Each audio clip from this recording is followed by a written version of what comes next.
And, that'll make a person or a family buy a ticket for one Friday night. And if they go and they see the fireworks and the team gets beat, they're probably not coming back. And the same thing if it's bobbleheads or whatever the giveaway is. Yep. People will go for the giveaway once. And, that's kind of how I look at, their renovations. I think their renovations are great ideas, and they'll get people down there. But if they get them down there and the team gets beat, one or two times to the ballpark, and a lot of those people are going to say, I can get my Great Lakes Brewery on West 25th too. I don't have to come to this baseball game. I'll just go to Great Lakes. I don't need to get it here. And then the draw is over. So, I mean, you can dress it up and you can promote it all you want, but I mean, it comes down to, wins and losses and really, making the next step. And I think, you can look at the Indians however you want. And if you're half full like you are most of the time, you can say they missed a playoff spot by 3 games. And, they played toe-to-toe with Kansas City in September, and that team, went to Game 7 of the World Series, so the Indians aren't that far away. And if your glass half empty, you can say they're 4 games from just being a 500 baseball team. And both statements, I think, are completely true. I think if you push and you push the needle, you can push yourself to that next level. And if you stand pat, you have a fair chance of regressing and being a 500 team that, Steve Eby calls it pretension, because you pretend to contend. And I feel like, they can quickly become pretenders, or they can become true contenders. It's really up to them. And I think as this winter unfolds, you're going to see that door open wider and wider in the division, because I think you're going to see pieces to both the Tigers and the Royals leave, and that is going to open the door, more and more for the Indians, and it's up to them to run through it and to kind of make a statement to this fan base. Otherwise, we're going to be asking questions again in May as to why the Gladiators are outdrawing them. And that process has begun here this past week. Next week, when you join us and we've got our usual extended segment, let's talk about that. They start off, speaking of extend, they extended Francona. Let's look ahead to what they may do this winter, but let's look back too. Indians getting some awardage here for what they did this season. We saw Yanni Gomes and Michael Brantley both got Silver Slugger awards this week at their various positions, and perhaps there's one more trophy coming the Indians' way by the time you and I talk again. Last word, what do you think? Corey Kluber, does he pull in that Cy Young or what? I don't think he's going to win it.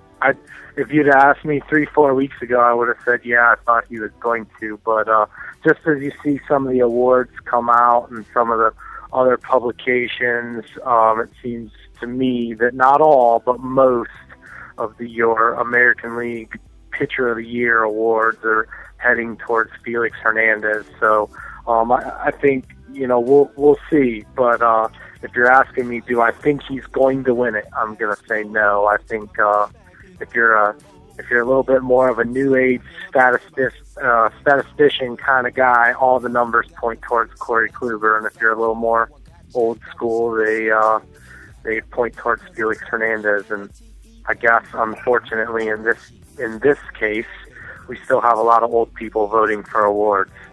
Well, that's cool. We'll talk about it next week. We'll know what happens, and we'll see. We'll look back. We'll look ahead. We'll start seeing maybe what things are churning underneath, because this is that time of the year here, November, December. That's when things start happening. So looking forward to sitting down and talking some Tribe. See, not everybody going to be wall-to-wall Browns for the next 10 days. We're going to talk some Tribe next week, next Thursday, you and I doing the thing. You guys working on anything this week besides you've got the 1920s articles on didthetribewinlastnight.com? Yep, and the second one posted today, so check that out. And like you said, we'll kind of be keeping our eye on anything the Indians do. And like I told you, man, just consider me for the winter, just consider me like Mike Aviles. I can do a lot of things very mediocre. So anytime you need me to, give you a bad Browns take or, a bad Cavs take or something, I'll just make it up. Well, that's fine, but you better be under contract because I ain't paying you $3.5 million. That's for sure, my man. But I do appreciate your presence on the bench because you do fill multiple roles. No, I like Mike Aviles. I can't take shots. I like Mike Aviles, but Mike Brandenburg, I like him. I like too. Mike Aviles too. Remember, a couple weeks ago, I even advocated for him to not be a starter and make $3.5 million. There you go. Broke my own rule. O'Doyle rules, baby. All right, Mike Brandenburg from DidTheTribeWinLastNight.com. We'll catch up next week, my brother. Take care, my man. You too. Check him out. Like I said, DidTheTribeWinLastNight.com. Great articles, great Indian stuff. You guys bookmark them, put them on your slate. They got a lot of good things coming up this winter, and Mike's with us usually on Thursdays, today on Friday. Don't go anywhere. Taking a break, coming back. Dog Pound Nation. My man Ryan Ruiz in the house next. We'll see. Well, they won the game, so I don't care how many of his dog bones are right. But we'll see what his dog bones were and how the Browns did it, and we'll look at them heading forward here. Ryan Ruiz from the Dog Pound Nation coming up. I almost did it. Coming up next here on The Fix. Smoke in your high like every day. And if your ass is a buster, 213 will regulate.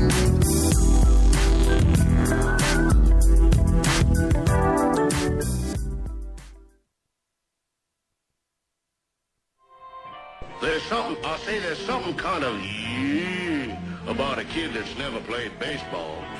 Throwing you the best sports commentary in town. The Sports Fix.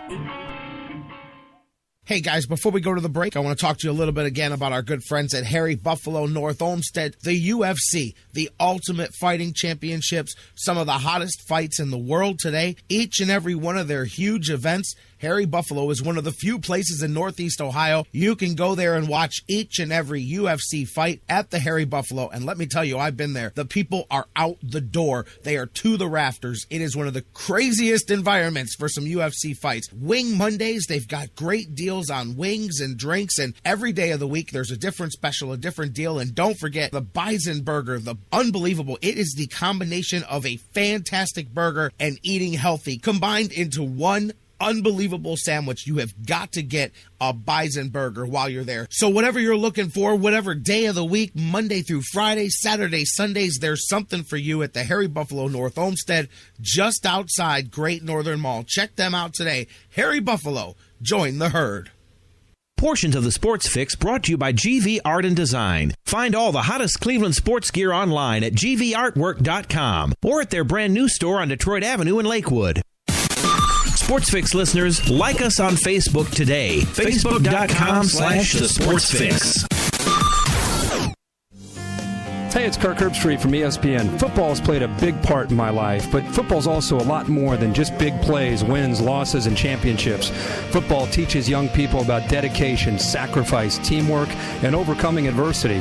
So let's respect the game and get out and support your local school.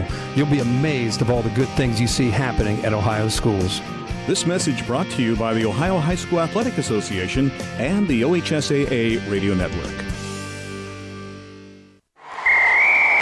Football season is party season at Harry Buffalo North Olmsted. Everyone wins at Harry Buffalo. Every Saturday is Coors Light College Football Saturday with $6 pitchers, 4 bottles for $10, and the Buckeyes in full HD. Football season is most definitely party season, and your headquarters is Harry Buffalo North Olmsted all winter long. Harry Buffalo, join the herd.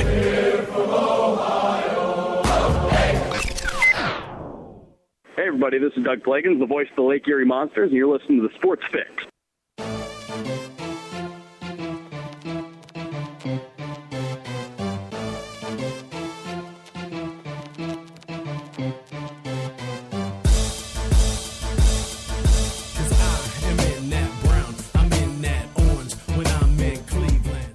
Welcome back to the Sports Fix live across the Sports Fix Radio Network. J-Rock, Jerry Myers back with you, rolling on in the heart of hour 2 here. Man, phones have been up and down here. Good calls, good guests. Jonathan Knight, sportswriter extraordinaire. Mike Brandenberry stopped in from Did the Tribe, WinLastNight.com. Coming up next on the hotline, Ryan Ruiz of Dog Pound Nation. We're going to talk some more about the Browns' victory last night. Look ahead to what comes next here as the Browns are now on the back 9 of the season. Second half is underway here as they're heading into game number 10. You can't call, I promise, last segment here before I open up the phone. So I will have them open up before we get out of here. You guys keep it rolling on Facebook, on Twitter, facebook.com/thesportsfix, on Twitter at thesportsfixcle. Email us, thesportsfix@AOL.com. I'm going to the phones as soon as I decide to let him talk, that is. Ryan Ruiz from Dog Pound Nation. How you doing today on a Victory Friday? J-Rock, it's great to be back. And I am doing good. It's a good Friday. It's not like we're going into the weekend preparing for a game. It's an enjoyable Friday. That's right. It's a good Friday, and we don't even have to be in the Easter season here to have one, man. How about that? Now, normally, see that I didn't even plan that one. See, normally you would be talking right now about your 3 dog bones to a potential Browns victory. Obviously, you and I now catching up on the backside of this one here. I wanted to sit down with you in a few minutes here and just look at what you had spotlighted and see how the Browns did in those categories. But just coming away last night, obviously, like everybody, not expecting perhaps the dominance of the Browns' victory. But what is your takeaways from last night's game and the way the Browns came away with that one in Cincinnati? I'll tell you what, J-Rock, I sent you that text earlier. I'm fired up. I got to get something off my chest. Absolutely. Ahead, absolutely. Am I ecstatic that the Cleveland Browns are 6-3? Am I ecstatic that I said 6-7 wins throughout the season and they're already there, through 9 weeks? Absolutely. But I got to get something off my chest. I'll tell you what, I am a firm believer in talking with your play.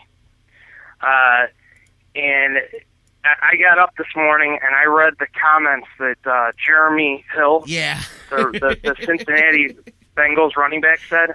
Yes. And then you add to the fact that Greg Little said what he said during the week, and I can't believe it. I mean, for those of you who don't know, Jeremy Hill said that the Browns are worse than I thought, and they're not that good. I know. So I'm getting stuff off my chest, not negative towards the Browns. I'm a firm believer in talking with your play in sports and in life. And what your actions do speak louder than words. I mean, that's the simple way to sum up talking with your play. And for Greg Little to come out and say, I'm going to make them pay like Tim Misney and come out and get one catch for 8 yards and then a 15-yard unsportsmanlike, so he netted his team -7 yards. I'm what's glad funny? we don't have players like that on the team. I got to jump in real quick. I like the Tim Misney reference, by the way. But what's funny there is yesterday, before doing our previews, I think at the end, who was it? I don't know, Gorman, I believe. Whatever. We were talking about who's going to do better in this one with the return to the former teams, Andrew Hawkins and Greg Little. Of course, we all said Andrew Hawkins, right? What's funny is Andrew Hawkins didn't play last night, and Greg Little did, and Andrew Hawkins still netted more yards for his team than Greg Little did. Greg Little lost to a guy who didn't play -0 How amazing is that? He still couldn't beat Hawkins last. I just got a kick out of that because I said, wait a minute, with the negative yardage, technically Andrew Hawkins had a better night than he did. Technically, absolutely. Technically inactive, like Hawkins was, netting 0 yards. Somebody paid. He beats out Greg Little. Somebody had to pay, brother. You know what? somebody probably has to pay for the way he played last night too, man. So hopefully he doesn't treat his animals mean at home or anything, because I'm guessing. But then again, if that's the way the Browns paid yesterday, I'm guessing somebody has to pay is probably an empty threat in the Greg Little household. I'm just guessing. I'm guessing when he says that, the homies around the neighborhood start laughing and going, you hear him? He said somebody's got to pay. Remember last time he said that? Yeah, exactly. Get out of here, Greg Little. Yeah, Greg Little, the NFL stands for not for long, and it's coming. Your time is coming. You know what, though? He's not as bad as Hill. I'm glad you brought that up. I mentioned it earlier. Look, you lose the game barely, or you lose on some controversial calls where people at home go, you know what, in all honesty, Cincinnati was way better, and the Browns, were lucky to win.